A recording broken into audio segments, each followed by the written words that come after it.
Welcome back friends. दोस्तों, आज जो आपका अभी हाल ही में एग्ज़ाम हुआ है एसबीआई पीओ का, तो मैं आपको लास्ट ईयर से कंपेयर करके बताऊंगा कि लास्ट ईयर जिन लोगों ने एग्ज़ाम दिया था और क्या डिफ़िकल्टी लेवल था और कट ऑफ क्या रही थी। और मेरा ये मानना है कि जो अभी 4 जून को एग्ज़ाम हुआ है ये काफ़ी टफ एग्ज़ाम आया था, क्योंकि मेरे कुछ ऐसे फ्रेंड्स, कुछ ऐसे स्टूडेंट्स जिन्होंने इस एग्ज़ाम को दिया, तो उन्होंने पर्सनली अपने व्यूज़ शेयर किए और काफ़ी अच्छे स्कोर उन्होंने मॉक में किए थे। उसके बावजूद भी वो लोग फाइनल एग्ज़ाम्स में काफ़ी कम स्कोर कर पाए। तो मैं इस सारी पहलुओं पर आज यहाँ पर बात भी करूँगा और आपको ये भी बताऊँगा कि एग्ज़ाम्स में कहाँ से क्वेश्चंस पूछे गए थे। तो सबसे पहले हम एग्ज़ाम्स के अटेम्प्ट्स और डिफ़िकल्टी लेवल की अगर हम बात करें, तो लास्ट ईयर आपको पता होगा कि 70 कट ऑफ गया था जनरल कैंडिडेट के लिए। तो मेरा ये मानना है कि इस बार जो है 60 टू 70 के बीच में ये मिड में लाई करेगा। ओके, एग्जैक्टली अगर आप ये सोच रहे होंगे कि 85 टू 90 भी पहुंच जाएगा, तो ये स्कोर इस लेवल का नहीं था। ओके, क्योंकि बहुत सारे लोगों ने अटेम्प्ट जो हैं वही 90 के राउंड में किए हैं, तो मतलब कुछ तो जीए वगैरह में क्वेश्चंस गलत हो ही जाते हैं, तो अल्टीमेटली 60 टू 70 के बीच में वो लाई करता है। फाइन। तो अब मैं आपको बताता हूँ कि 2016 में जो मेंस का पेपर हुआ था उसकी कट ऑफ क्या थी। दोस्तों, रीजनिंग सेक्शन आपका 60 मार्क्स का था, वहाँ पर जनरल की कट ऑफ 9 थी और जितनी भी अदर कैटेगरीज थी इनकी कट ऑफ 6 थी। डेटा एनालिसिस और इंटरप्रिटेशन इसमें क्या था, जनरल की 9 थी और बाकी सबकी 6 कट ऑफ थी। जनरल अवेयरनेस, इस वर्ष का जो जनरल अवेयरनेस था वो दोस्तों लास्ट ईयर से थोड़ा सा हट के आया था और थोड़ा सा उसके कंपेरेटिवली टफ था, क्योंकि क्वेश्चन जो थे वो काफ़ी न्यू पैटर्न के वहाँ पर लग रहे थे। ओके, अब मैं आपको बताता हूँ कि जो जनरल अवेयरनेस लास्ट ईयर था उसमें 13 कट ऑफ थी और अदर कैटेगरीज के लिए 10 थी, जनरल के लिए 13 था। इंग्लिश लैंग्वेज हमेशा रहता है कि ये कभी किसी को आता नहीं आता है, तो मतलब कि उस लेवल का हो नहीं पाता है। मतलब कि अल्टीमेटली अगर कहा जाए कि इंग्लिश लैंग्वेज का जो पेपर है वो लोगों को डर लगता है इसमें कि कैसे पास करेंगे। तो आप खुद देखें कि लास्ट ईयर जो है मिनिमम क्वालिफाइंग मार्क्स जो है जनरल वालों को 6 लाने थे, बाकी सबको 4-4 लाने थे। और जो 200 नंबर का था उसमें से रिटन में से 70 मार्क्स दोस्तों उनको लाने थे। और जो डिस्क्रिप्टिव वाला पेपर था इसमें आप देख सकते हैं कि जो टोटल इनकी कट ऑफ रखी गई थी वो जनरल की कट ऑफ 20 थी, और वो जो अदर मार्क्स की मैं बात करूं तो वो कितने थे, अदर कैटेगरी 17.5 17.5 इस तरह से।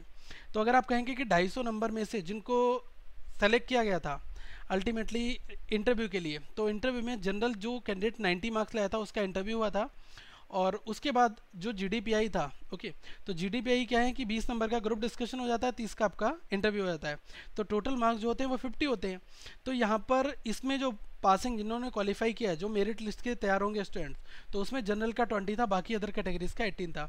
अब दोस्तों इस 250 और 50 इन दोनों को, 250 वाले मार्क्स को क्या है 75% इसका लिया जाता है, ठीक है, और ये जो मार्क्स होते हैं इसका 50% लिया जाता है। मतलब कि अब टोटल स्कोर आपका 100 में हो जाता है, 100 में 75% ये कवर करता है और आपका जो रिमेनिंग जो आपका 25% होता है वो ये कवर करता है, ठीक है।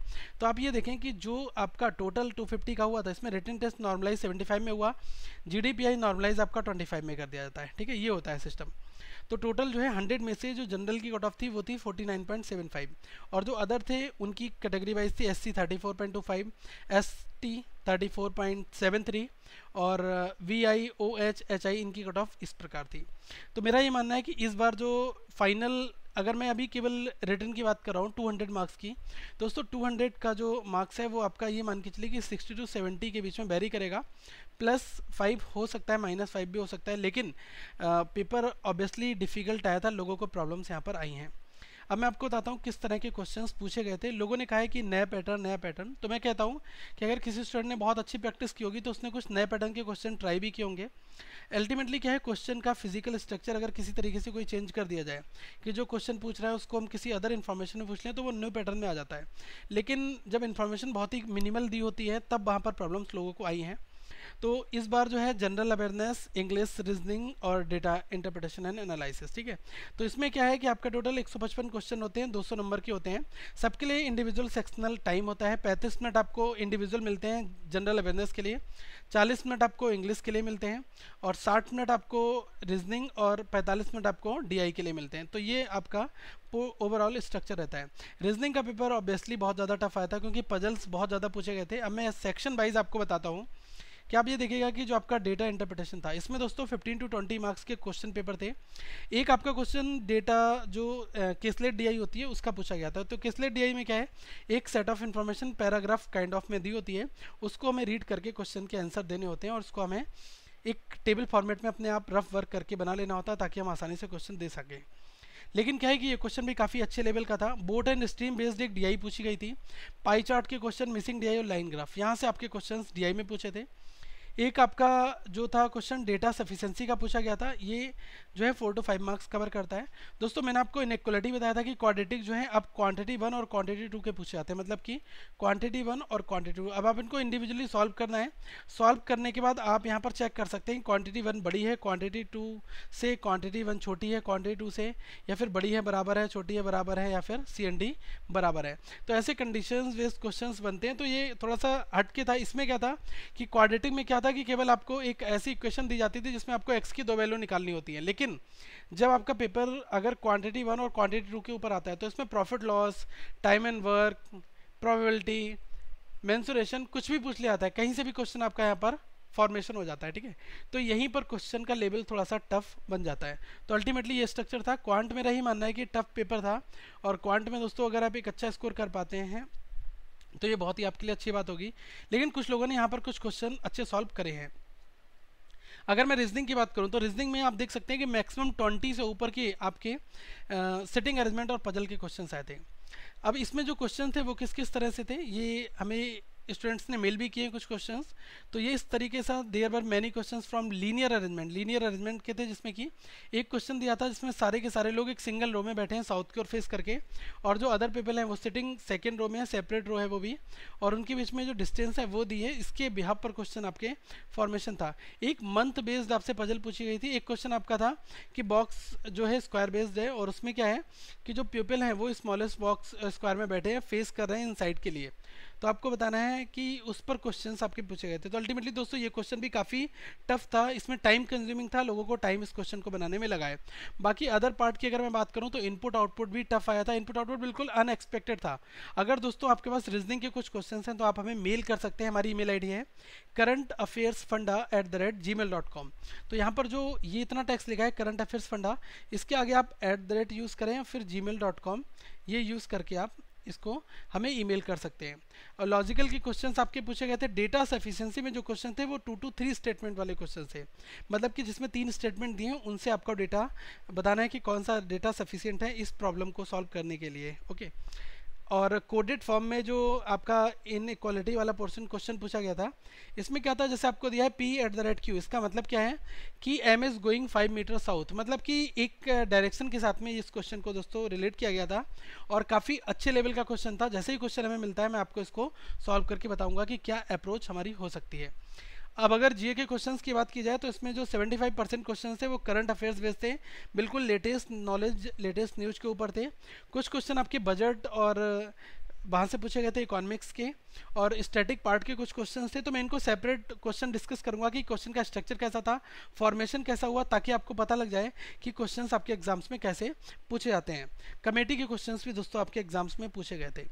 अब अगर मैं इंग्लिश की बात करूं तो इंग्लिश का सेक्शन जो है वो थोड़ा सा एक तरह से डिस्क्रिप्टिव बेस्ड है पूरा। आप ये मान के चलिए कि जो कंप्रेंशन वाला पोर्शन है इसमें क्या है, 2 सेट आपके पूछे गए थे 10 मार्क्स के, और इसमें क्या था कि एक आरसी था, इसमें जर्मन की इकोनॉमी के बारे में बात किया था। तो मतलब अगर आप कॉन्टीन्यूसली द हिंदू का न्यूज़पेपर या फिर इकोनॉमिक्स टाइम्स ऐसे न्यूज़पेपर पढ़ते हैं तो आपको इकोनॉमिक्स और इनसे जुड़ी तथ्य और टर्म के बारे में पता चलता रहता है, फिर आप एग्जाम में उस चीज़ को कॉन्के कर सकते हैं। लेकिन अगर आपने इन सब चीज़ों की चीज़ें नहीं पढ़ी हैं तो आपको वहाँ पर प्रॉब्लम आती है दोस्तों।